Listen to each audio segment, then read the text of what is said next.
এখন তেলের যেই পরিমাণে দাম বাড়ছে তাই ভাবছি তেল ছাড়া তরকারি রান্না করে খেতে হবে। তাই আজকে তেল ছাড়া তরকারি রান্না করলাম, শুটকি তরকারি। তো কিভাবে রান্না করলাম সেটা আপনাদের সাথে আজকে শেয়ার করব, চলেন দেখি। প্রথমে কিছু সবজি কেটে নিছি বড় বড় সাইজ করে। এখানে আমি দিয়েছি আলু, বেগুন এবং ভেন্ডি।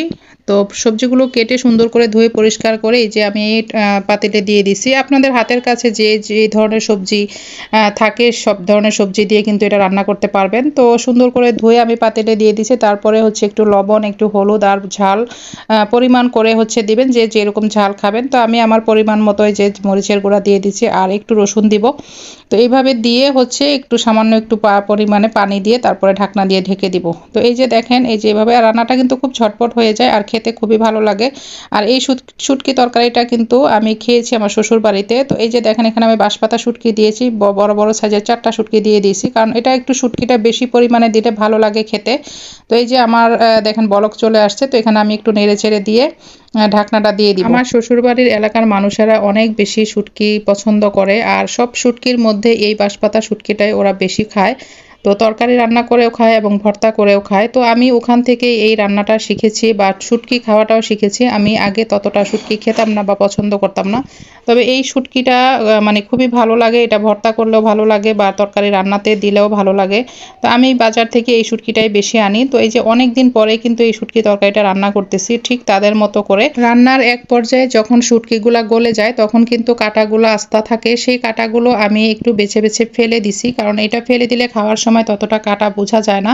তো এই যে তরকারিগুলো যখন আমার একটু সিদ্ধ হয়ে গেছে সেই পর্যায়ে আমি এখানে কলমি শাক দিয়ে দিছি অনেকগুলো। এটা আমার আসলে কলমি শাক দেওয়াটা এটা আমার নিজস্ব একটা মানে মন চাওয়া আর কি বলতে পারেন। তো আপনাদের মন চাইলে দিতে পারেন, না হলে ওই শুধু সবজি দিয়েও কিন্তু তরকারিটা রান্না করা যায়। তো যাই হোক, আমি এখানে এভাবে দিয়ে খেতে মন চাইলো হঠাৎ করে, তো আমি এভাবেই এই যে দিলাম আর কি। তো একটু কাঁচা কাঁচা রাখবো আর এটা আমি আশা করি খেতে ভালো লাগবে। তো এই যে দেখেন, আপনারা আমার মতো দেখেও ট্রাই করতে পারেন। তো আমার এই যে তরকারিটা প্রায় কিন্তু হয়ে গেছে, আর এই সবজিটা একদম বেশি আমি গলাবো না আর একটু ঝোলটাও বেশি রাখবো না। তো এই যে দেখেন আমার ফাইনাল লুকটা কেমন হয়েছে, আর খুবই মজা হয়েছিল কিন্তু খেতে।